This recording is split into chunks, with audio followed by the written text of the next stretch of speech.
अस्सलाम वालेकुम रहमतुल्लाहि व बरकातुहू। नाज़रीन, कैसे हैं आप? उम्मीद है कि आप खुश होंगे। अल्लाह ताला आपको ढेरों सारी खुशियाँ अता फरमाए और अल्लाह ताला आपको सेहत और तंदुरुस्ती अता फरमाए। नाज़रीन, आज हम एक नए टॉपिक के साथ हाज़िर खिदमत हैं। आज का जो टॉपिक है वो बहुत ही अहम टॉपिक है, वो है डिप्रेशन। डिप्रेशन किसे कहते हैं, डिप्रेशन क्यों होता है, डिप्रेशन की क्या वजूहात हैं और इसका हल क्या है, सॉल्यूशन क्या है, इसका इलाज क्या है। आज की इस वीडियो के अंदर आपको ये तमाम सवालों का जवाब मिलेगा। आज की ये वीडियो बहुत अहम है। ऐसे लोग, अगर आप खुद डिप्रेशन का शिकार हैं या आपके घर के अंदर कोई फ़र्द डिप्रेशन का शिकार है या आपके फैमिली में से कोई शख्स डिप्रेशन का शिकार है या आपके मोहल्ले में, आपके शहर में या आपका कोई दोस्त इस मसले का शिकार है, तो इस लिहाज से ये वीडियो आपके लिए बहुत अहम है। या वो मेरे भाई जो हिकमत करते हैं, अपना मतलब चलाते हैं, उनके पास जो पेशेंट्स आते हैं, तो उनके लिए भी ये वीडियो आज की बहुत अहम है। तो अगर आज की ये वीडियो थोड़ी सी लंबी हो जाए तो भी आपने परेशान नहीं होना। इंशाल्लाह आपको ये आज की वीडियो बहुत ज़्यादा फ़ायदा देगी, बहुत ज़्यादा फ़ायदा देगी इंशाल्लाह। तो बात करते हैं कि दुनिया के अंदर इस वक्त 300 मिलियन लोग डिप्रेशन का शिकार हैं और पूरी दुनिया में ये बहुत तेज़ी से फैलने वाली बीमारी है और सबसे ज़्यादा जो तेजी से फैल रही है वो यही डिप्रेशन है। मर्दों के मुकाबले में औरतों के अंदर ये बीमारी ज्यादा पाई जाती है। नाज़रीन, ये जान लीजिए कि ये एक उदासी की बीमारी है, कम हिम्मती की बीमारी है, कम हौसले की बीमारी है और एहसास कमतरी की बीमारी है, नेगेटिव सोच की बीमारी है, वहम और वसवसों की बीमारी है।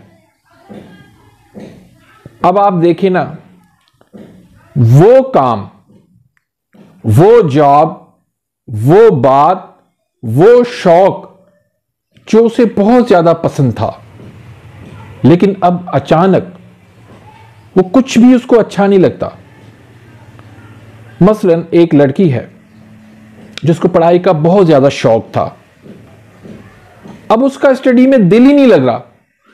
एक को कुकिंग में बहुत ज्यादा इंटरेस्ट था, लेकिन अब उसका चाय बनाने में भी दिल नहीं लगता। कुकिंग की बात करते हैं तो वो परेशान हो जाती है, यहां तक कि उसके बच्चे, उसका शोहर, उसके फ्रेंड्स, उसके मां बाप, कोई भी उसे अच्छा नहीं लगता। वो जॉब जो उससे बहुत पसंद थी, बहुत अच्छे तरीके से वो जॉब किया करती थी या किया करता था, लेकिन अब उसे वो एक बर्डन लगता है, अच्छी नहीं लगती उसे। यानी कि उसके सारे शौक खत्म हो जाते हैं। पहले वो बहुत ज्यादा जो एक्टिव रहा करती थी, लेकिन अब हर वक्त थकी थकी सी रहना, किसी काम करने को दिल ना चाहना, हिम्मत ही नहीं पैदा होती किसी काम करने में, और फिर नेगेटिव सोच रखना, हर वक्त ख्यालात आना।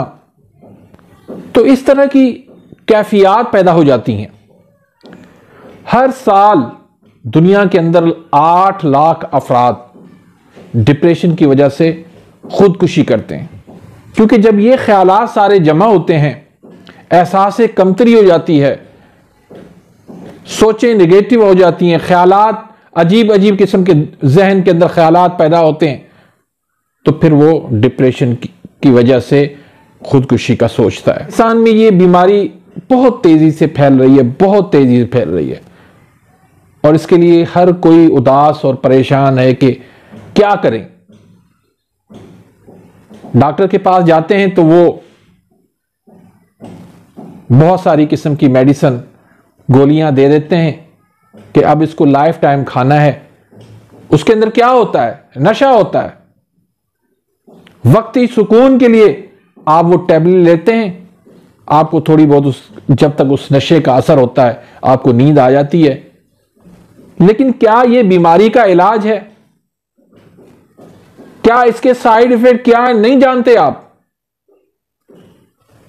ये मेडिसिन आपको 20 साल पहले मौत के मुंह में धकेल रही है। तो आज की इस वीडियो के अंदर मैं इंशाल्लाह आपको सारे सॉल्यूशन बताऊंगा कि क्या करना है। आपने परेशान नहीं होना। अब ये डिप्रेशन होता कैसे है?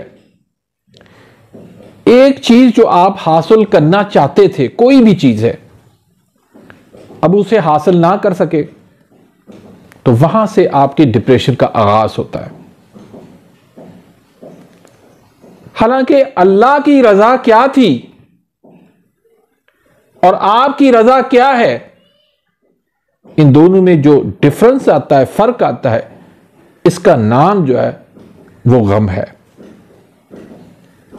तो इस हवाले से अल्लाह के नबी सल्लल्लाहु अलैहि वसल्लम ने एक दुआ सिखलाई है कि जब आपकी ख्वाहिश के खिलाफ कोई बात होने लगे, आप कुछ और चाहते थे लेकिन अल्लाह कुछ और चाहते थे, तो इस मौके पर आपने उदास नहीं होना, परेशान नहीं होना, हिम्मत नहीं हारनी, हौसला नहीं हारना, मायूस नहीं होना, शिकवे शिकायतें नहीं करनी अल्लाह से, बल्कि क्या कहना है?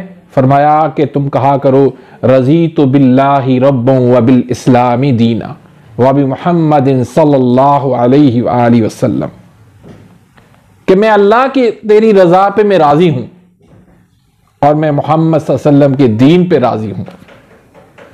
अल्लाह अकबर, क्या दीन है! हर मामले के अंदर हमारी रहनुमाई कर रहा है। तो जब ये बात हम जहन में बिठा लें कि जो चीज मुझे नहीं मिली वो अल्लाह को पसंद नहीं थी, इसलिए जो अल्लाह को पसंद है वो ही हमारी पसंद है, ये बात आप जब जहन में रखेंगे तो कभी भी आप मायूसी का शिकार नहीं होंगे, कभी भी आप डिप्रेशन का शिकार नहीं होंगे। अच्छा, ऐसा शख्स जो है वो अकेला और अंधेरे में रहना पसंद करता है, उसे अंधेरा अच्छा लगता है। वो क्यों अच्छा लगता है वो आगे चल के मैं आपको बताता हूं। अच्छा, खुद की जो है ना वो केयर करना छोड़ देता है, यहां तक कि नहाना, कपड़े बदली करना भी उसके लिए बहुत बड़ा मसला बन जाता है। लोगों का बात करना उसे अच्छा नहीं लगता। अगर कोई मेहमान बनकर उसके पास आए तो वो ख्वाहिश करता है कि बस जल्दी से इधर से वापस चला जाए। जीने की उम्मीद उसकी खत्म हो चुकी होती है। वो समझता है कि अब उसको बाकी नहीं रहना, वो तन्हा रहना चाहता है। और फिर एक बहुत बड़ी उसकी बात होती है कि वो अपनी बात किसी से शेयर नहीं करता, अंदर ही अंदर में वो पिघलता रहता है, जलता रहता है। तो भाई, अगर आपने इस डिप्रेशन से निकलना है तो अपनी बात जो है ऐसे इंसान से शेयर करें जो आपकी तकलीफ को समझे अच्छी तरह से, आपको हौसला दे, आपको उस तकलीफ से बाहर निकाले। ऐसे इंसान से कभी भी अपनी बात शेयर ना किया करें जो उसका अहल ना हो। वो आपको हौसले के बजाय आपकी हौसला शिकनी करे, आपको ताने दे, आपको मजीद मायूसी के दलदल के अंदर उसको धकेल दे। अगर आपको ऐसा शख्स मिल जाता है तो वेल एंड गुड। अगर ऐसा शख्स नहीं मिलता तो आपने क्या करना है? आपने डायरी लिखनी है, उसके अंदर अपने दिल की सारी बात उसमें लिख दो, जो कुछ भी दिल में है वो सारा कुछ लिख दो उसमें, फिर उसको आप खुद पढ़ो। मैं यकीन से कहता हूं कि आपके सारे दिल का बोझ जो है ना वो उतर जाएगा। तो नाज़रीन, अब हम आते हैं इसके सॉल्यूशन की तरफ कि इसका सॉल्यूशन क्या है। उसका सबसे पहली बात यह कि सबको माफ कर दो। किसने क्या किया आपके लिए, छोड़ दो। फिला ने मेरे बारे में क्या कहा, मामू ने क्या कहा, चाचू ने क्या कहा, मेरे दोस्त ने क्या कहा, सबको भूल जाओ, सबको माफ कर दो, छोड़ दो, दरगुजर कर दो। ये माफ करना, दरगुजर करना अल्लाह की सिफत है और अल्लाह को बहुत ज्यादा पसंद है। और अल्लाह के नबी सल्लल्लाहु अलैहि वसल्लम ने ऐसे शख्स के लिए जन्नत की बिशारत दी है। एक सहाबी रसूल के नबी सल्लल्लाहु अलैहि वसल्लम की मजलिस से उठता है, आप फरमाते हैं कि जिसको जन्नती देखना है इसको देख ले।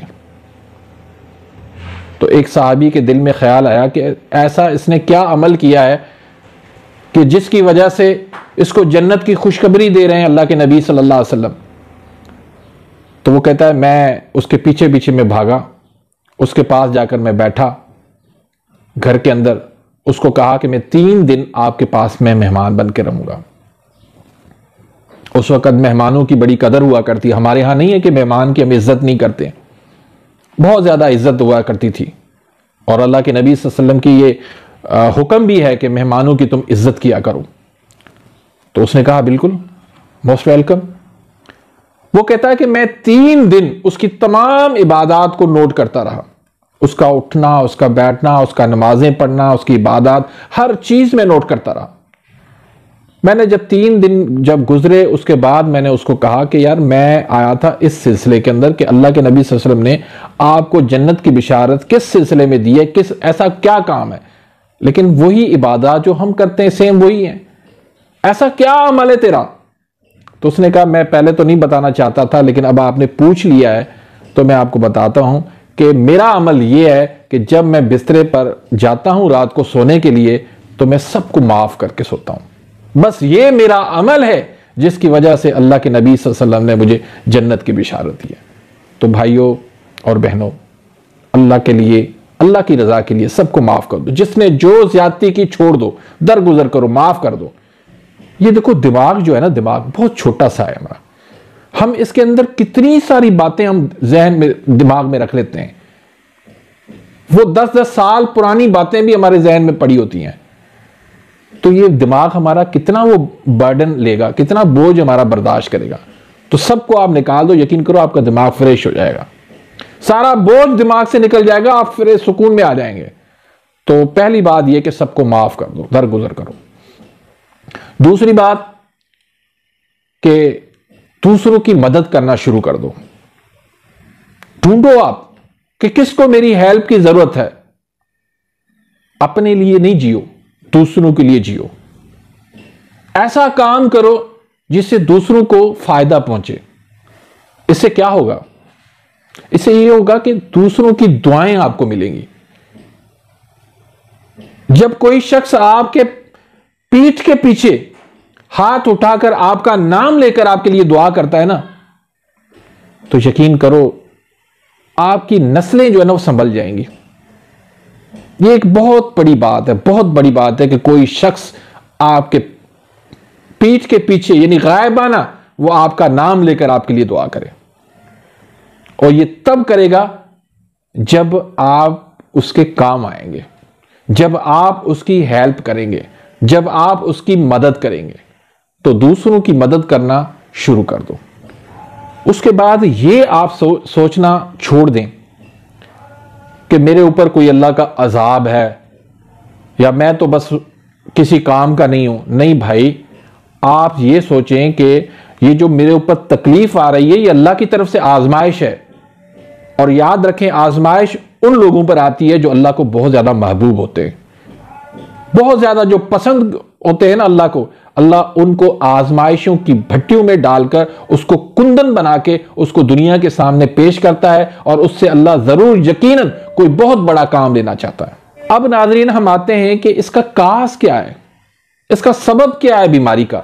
मेरी तहकीक के मुताबिक ये बीमारी होती ऐसे बंदों के अंदर है जिनकी तुर्शी तेजाबियत बड़ी हुई होती है, सौदा की ज्यादती होती है। दरअसल उनके अंदर हरारत की कमी होती है, और सबसे ज्यादा हरारत की कमी किसमें होती है, कौन सी तारीख होती है, उजलाती आसाबी के अंदर। तो हरारत की कमी की वजह से वो उदासी पैदा होती है, उसी वजह से कम हिम्मती पैदा होती है, कम हौसला पैदा होता है, और एहसास कमतरी पैदा होती है। सौदा की ज्यादती हो जाती है, मैदे से तबखीर उठती है। सबसे बड़ा मसला मैं आपको बता दूं, एक राज की बात बता देता हूं कि सबसे पहले उसका मैदा खराब होता है, वहां से उसकी तबखीर शुरू होती है, वहां से वो री गैस उठती है दिमाग की तरफ, वहां से सोचें ख्यालात डिप्रेशन बनता है, और ये जिगर में तस्कीन होती है। तो कानून मुफरद आज़ा के नजरिए के तहत हमने वो तस्कीन खत्म करनी है जो जिगर में हो रही होती है, यानी गुद्दी आसाबी में जो तस्कीन है वो तस्कीन खत्म करनी होती है। लेकिन एक बात का मैं आपको बता दूं कि आपने खुद अपना इलाज नहीं करना, ये याद रखिएगा, क्योंकि मैंने बहुत सारे मरीजों का इलाज किया है, लेकिन बहुत सारी किस्में हैं डिप्रेशन की। एक किस्म का डिप्रेशन नहीं है, ये डॉक्टर भी कहते हैं कि एक किस्म का डिप्रेशन नहीं है। तो इस लिहाज से तशखीस दुरुस्त होना लाजमी है। काफ़ी भाई ऐसे शिकवा करते हैं कि जो है ना हमें फ़ायदा नहीं हुआ आपकी दवाई से। वो इस वजह से फ़ायदा नहीं होता कि तशखीस ही दुरुस्त नहीं हुई। पहले स्टेप है ही तशखीस का, कि तशखीस हो जाए कि आपकी तहरीक क्या है, आपका मिजाज क्या है, तो उस मुताबिक आप दवाई लें। इस लिहाज से खुद आप इलाज ना करें, आप अच्छे तबीब से मिलें, मुझसे आप राब्ता करें, मैं इंशाल्लाह आपकी बात सुनूंगा, आप मुझसे अपनी बात शेयर करें, इंशाल्लाह मैं आपके साथ हूं, आपका इलाज इंशाल्लाह मुकम्मल करूंगा, आपको इस तकलीफ से इंशाल्लाह निजात अल्लाह के फजल करम से दिलाऊंगा।